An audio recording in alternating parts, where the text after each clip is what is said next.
I lost to this again and again, but it only drove me further to find a way to beat it once, twice, thrice, forever, with a guaranteed method. Without any doubts and regrets, I'll show you how to get YELAN's envisaged echo using only C0 and the Favonius Warbow. No constellations, no 5-star weapons, pitiful damage, but guaranteed victory. For the purpose of this video, I will assume that you have a C0 Favonius YELAN, just like me.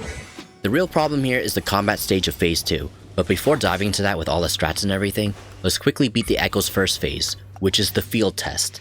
This is fairly straightforward, but there are some hangups that you should be aware of so that it doesn't take you too many tries.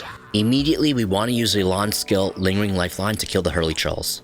Now here's something you need to know. Whenever the skill kills opponents, it essentially gives you a guaranteed breakthrough barb shot, which is basically a charge shot with a reduced charge time.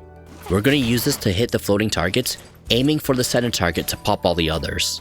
Always remember to keep mashing sprint, which is a bit faster than holding sprint, and to use the skill to kill enemies that are in reach. When we pass the first bridge, there will be enemies on both sides behind barricades.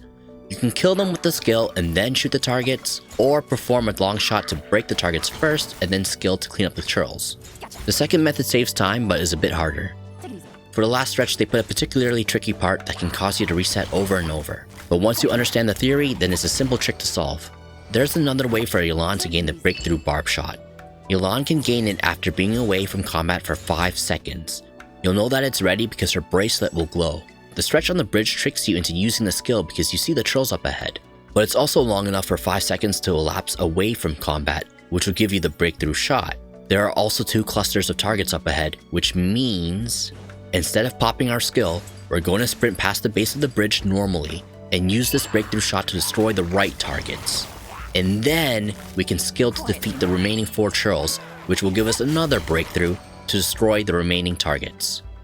We finished with 8 seconds to spare, so there is some leniency along the path, but honestly this is a cakewalk compared to what's coming in the second phase, the combat trial. I think this is pretty hard, like it took me a lot of tries. The combat stage demands a lot of you, including a half decent build as well as great timing and positioning. I'll break down the fight fully with a complete walkthrough as I've beaten it multiple times now, using the exact same build and approach. This is my YELAN. She is level 90 and here are the stats. I think I have a decent crit ratio, but you'll notice that my energy recharge is enormous at 280%. I'll show you why when we get to the artifacts. I'm using the Favonius bow of course, but mine's R3. Obviously there's better weapons out there like the Elegy and the Aqua Simuranka, but I don't have those. And now the artifacts. I'm using Emblem of Severed Fates with a focus on crit stats, HP percent, and ER. Remember my crazy 280% ER? That's because I'm using an ER Sans. You are probably better off here with an HP Sans, but I actually don't have an emblem one. But if you do, then use it and adjust your ER percent as needed. This will not alter the overall combat strategy, but you may have to swap some timings around. I then have a Hydro Goblet and a crit damage circlet. I have no constellations and my talents are at 6, 9, and 10 for the normal, skill, and burst respectively.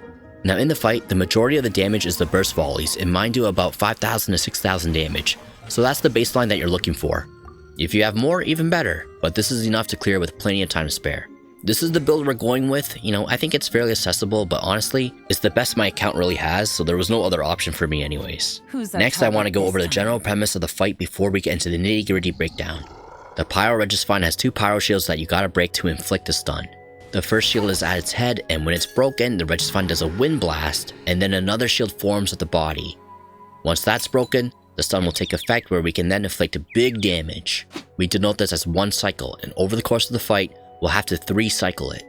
That is to say, we need to shield break, stun damage, shield break, stun damage, and then repeat 1 last time.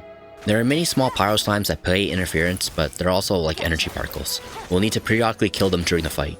Quick note, there will be a completely unedited and unpaused playthrough after the breakdown, so you can see everything kind of flow in motion. Alright, let's begin. We open the fight by standing at the corner tip of the stone square on the ground. Take note of this corner. We will stay in this specific corner for the majority of the fight because it will line up our shots for easier shield breaks. It's very important.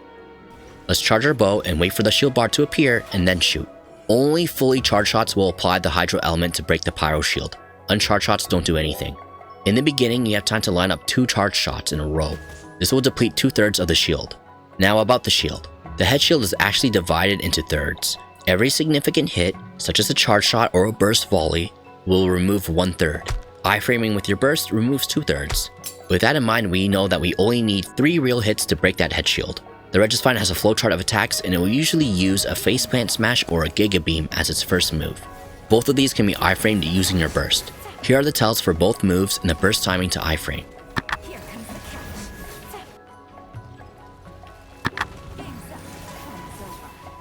The 2 charge shots plus the burst will cause a guaranteed break of the head shield, but with your burst activated, don't let up and keep mashing the normal attack button. This is critical to preemptively damage the bottom shield with burst volleys. The Registine will always perform a Wind Blast after the head break, which disrupts positioning. But remember that square corner alignment on the floor? Because we're aligned properly, our burst volley will nail the body shield. Unlike the head, the body shield only takes 2 significant hits. So after the Wind Blast, run up a bit more and mash normals for another burst volley, causing the shield to break and then the stun.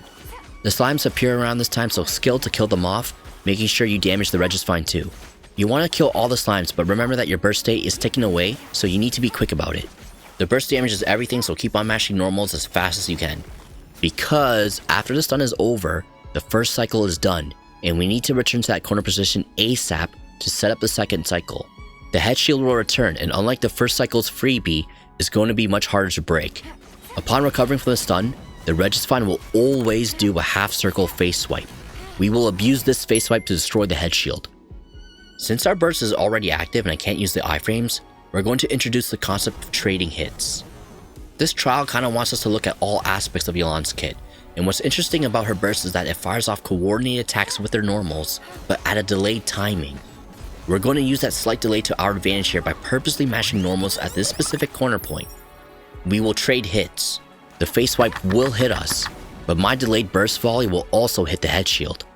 If done correctly, you'll get 1 or even 2/3 of the head shield. One more charge shot and we will smoothly bypass it. The Registine will flowchart into the Wind Blast again, so if you still have your burst active, mash normals to preempt the body shield. If you have a burst ready, you can also just walk up and burst one shot like I did here. Remember that the body shield is weaker and only takes 2 significant hits, and the burst animation can do that. The second stun is achieved, go ham and get your damage in. When the second cycle ends, just as a reminder, the plan will always half circle face swipe upon recovering from the stun. So very quickly, we need to prep for the third cycle by returning to that corner position. Now there's a cool trick that we can do here since we have a burst ready. For the second cycle, we had our burst active, so we had to do the whole trading thing. But since we have a burst ready, we can employ the iframe burst tech. Hoyo was kind enough to give you a pretty cool timing tell. It's just a little hidden. You see this notification right here? The Pyro Registine's elemental nucleus is coalescing at its corolla. The moment it pops up, you'll see a gray header form just before the words appear. When you see the gray header, that's the exact moment you react to press the button and iframe the face swipe attack. This timing is perfect. You will perfectly go through the face swipe attack no problem and damage the shield. If done correctly, a single charge shot is all it takes to bypass the shield once again.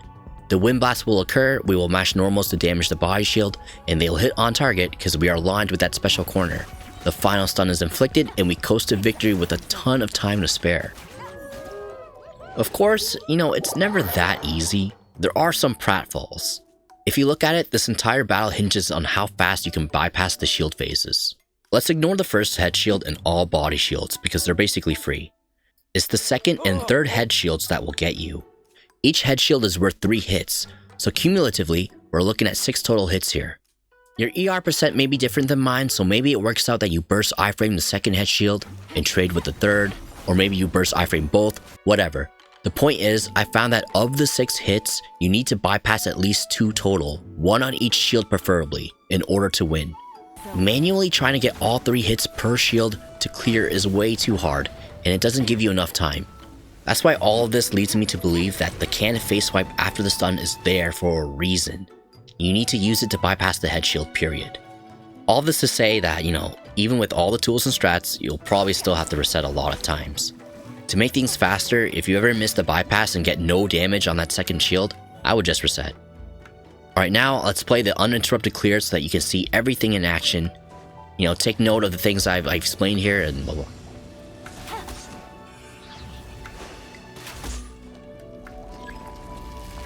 Game's up.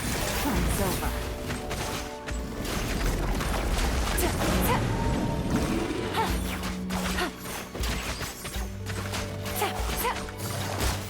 Quietly now.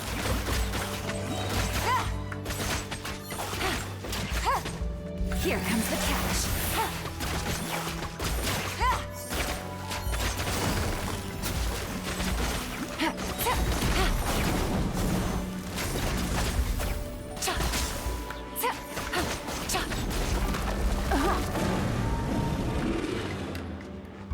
Game's up. Fun's over. Busted.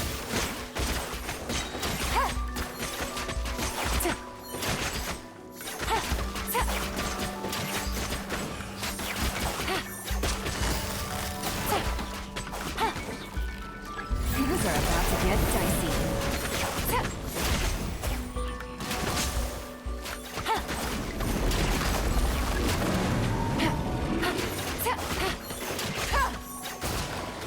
Quietly now. Game's up. Fun's over.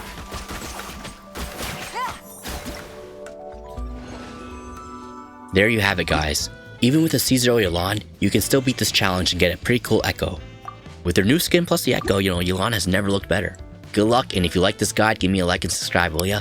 I want to make even more Genshin content. And leave a comment if you have something to add to.